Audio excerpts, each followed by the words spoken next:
Hi everyone, Sonia here, and you're watching Pouring with Sonia. I did a flip cup earlier today, and the paints were a lot thinner than I usually mix them, and I didn't get the result that I really wanted. So I wanted to try another one, and we're still going to experiment. So let me show you what I've got. I'm using up some of my nice quality paints that I got on when they were going out of business, but this is a semi-transparent Liquitex Turquoise Deep. One of my favorite colors. I love it. Very nice. And then I have a Liquitex Heavy Body. This is a transparent Viridian. So I have a semi-transparent, a transparent, and then I have an opaque, a Windsor and Newton. It's the Ultramarine Violet. So transparent, semi-transparent, opaque, and then just an Artist Loft Flow white paint. These are all mixed 1-to-1 ratio with a pouring medium of 60% glue, 30% water, and 10% Floetral. I do that 1-to-1. And then what was a little different with this, because I have some very, very thick paints, I thinned it not with water. So like I didn't quite have enough of this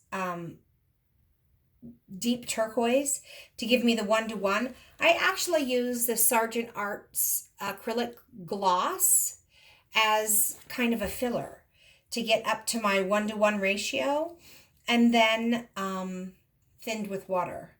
So I've got a little bit of a hodgepodge of a thing going on here.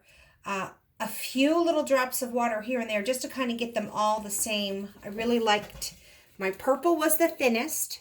So I took my purple, which is running off nicely.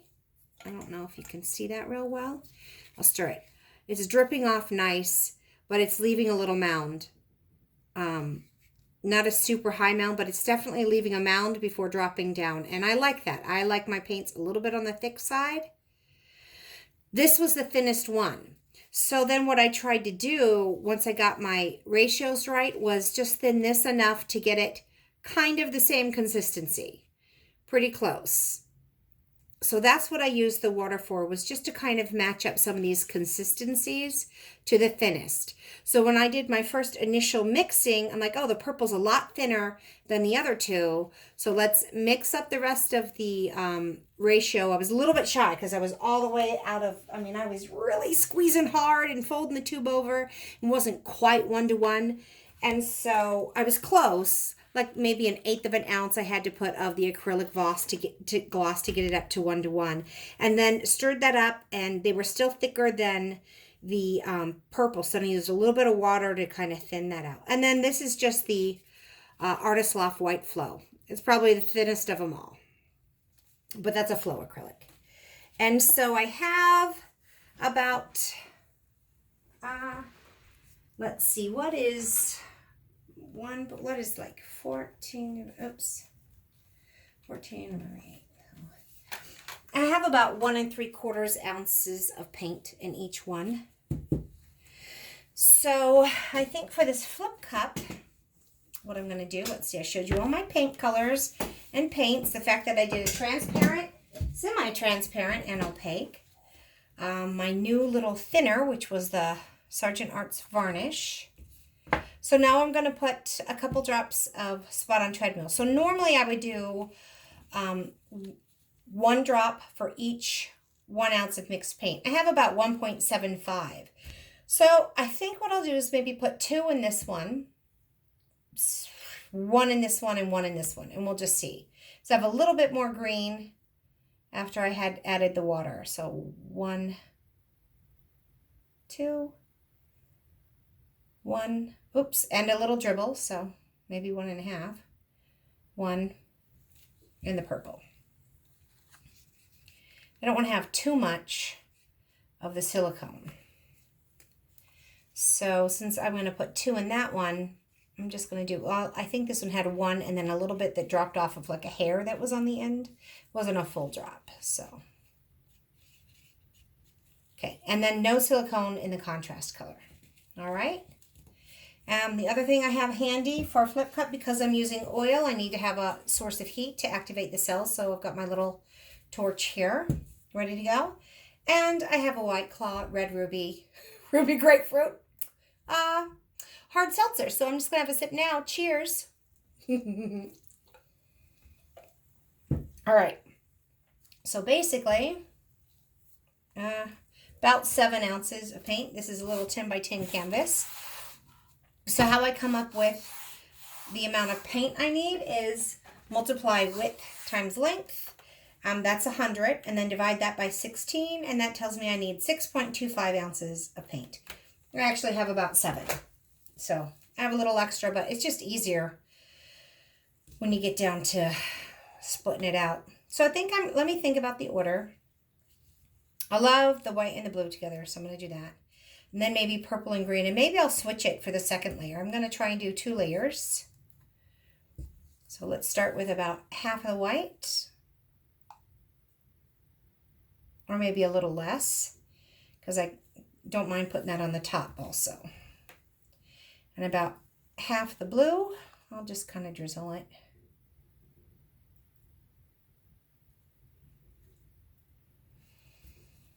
And then half the purple.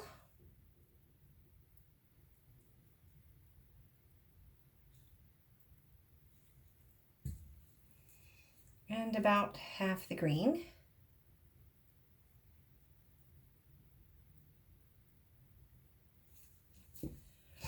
Oops. And then some more white.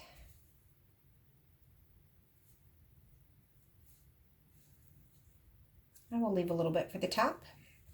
Now let me think. Maybe now I will do the purple, the rest of that.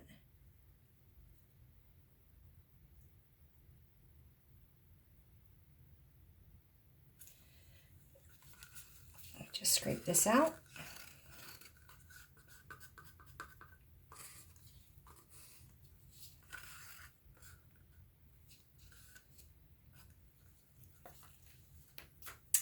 And then, let's see, I have the white next to the green too, so, and then I have the purple next to both colors, so that doesn't really matter. So I'm going to do the green.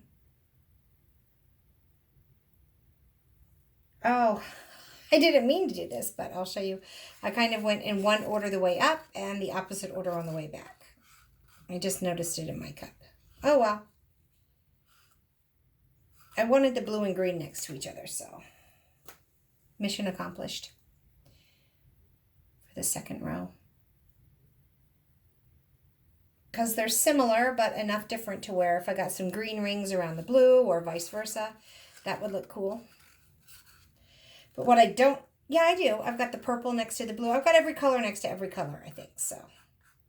Got the purple next to the green, the purple next to the blue. Got the blue next to the green, blue next to the purple. So that's good. That's easy. And then I think I'll put a little bit of white just on top here.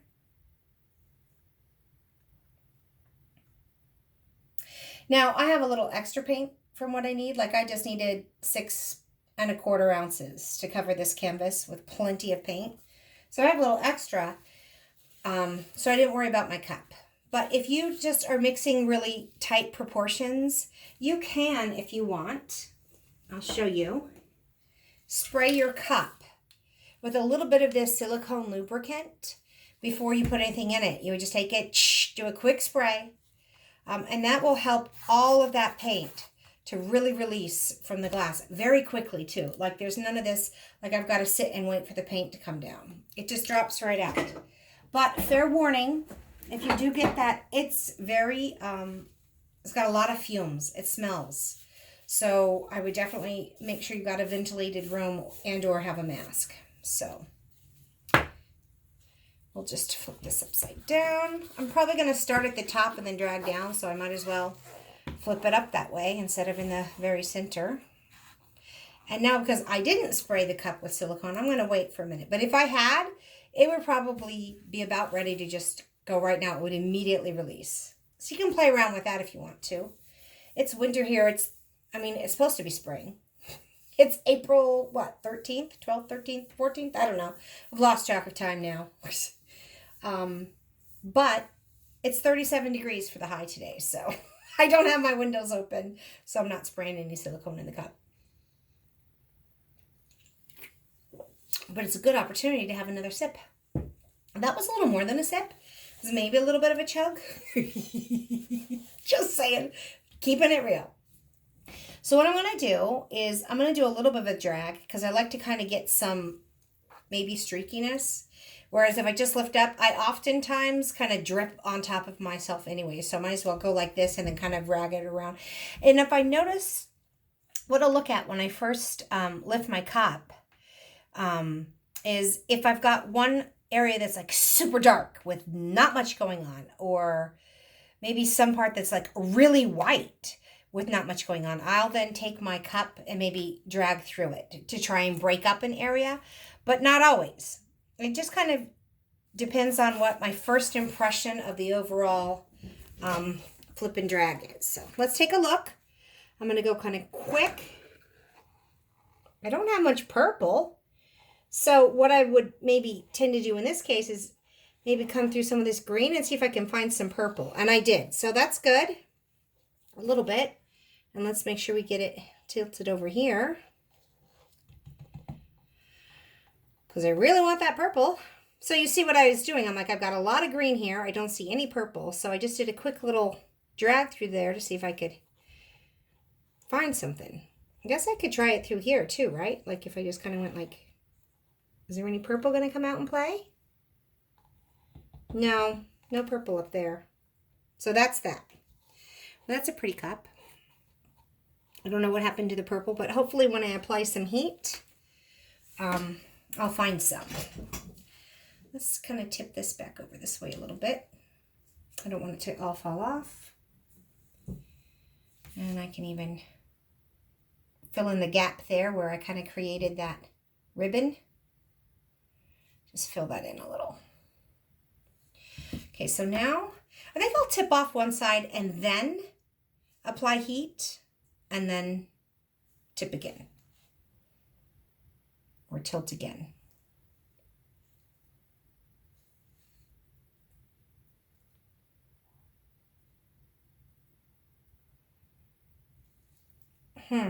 In my experience, I've had a lot of times where the purple really takes over, but in this case, it's definitely the green. So I'm going to apply a little heat now. This is what's going to pop air bubbles, but also react with that silicone and create some cells. So I've got some purples coming up. Oh, that's nice. Good. Looks like I've got some coming up in here. So I don't want to do much more up there because I want a little bit of a background, but I think I'm going to try and hit it right here again.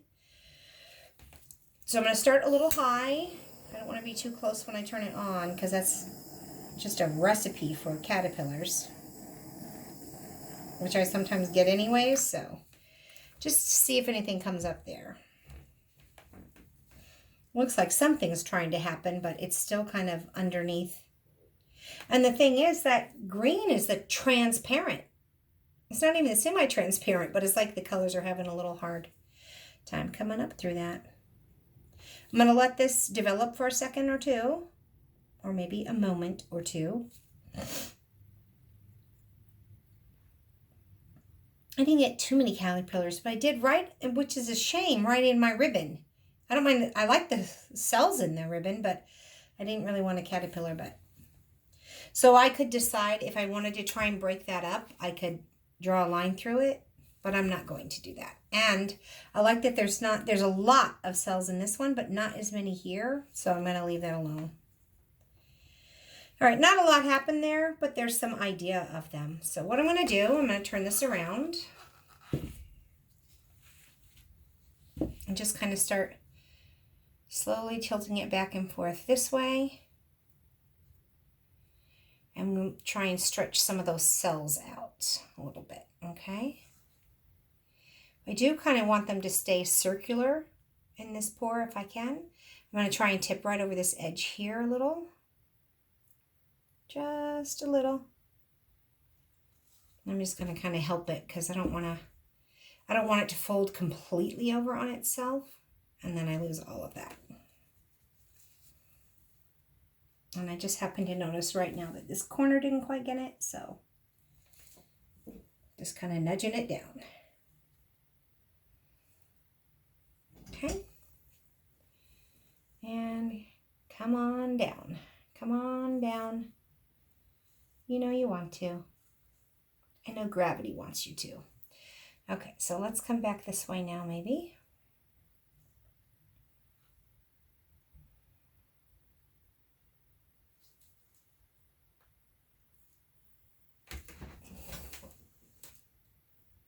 Here we go over that corner.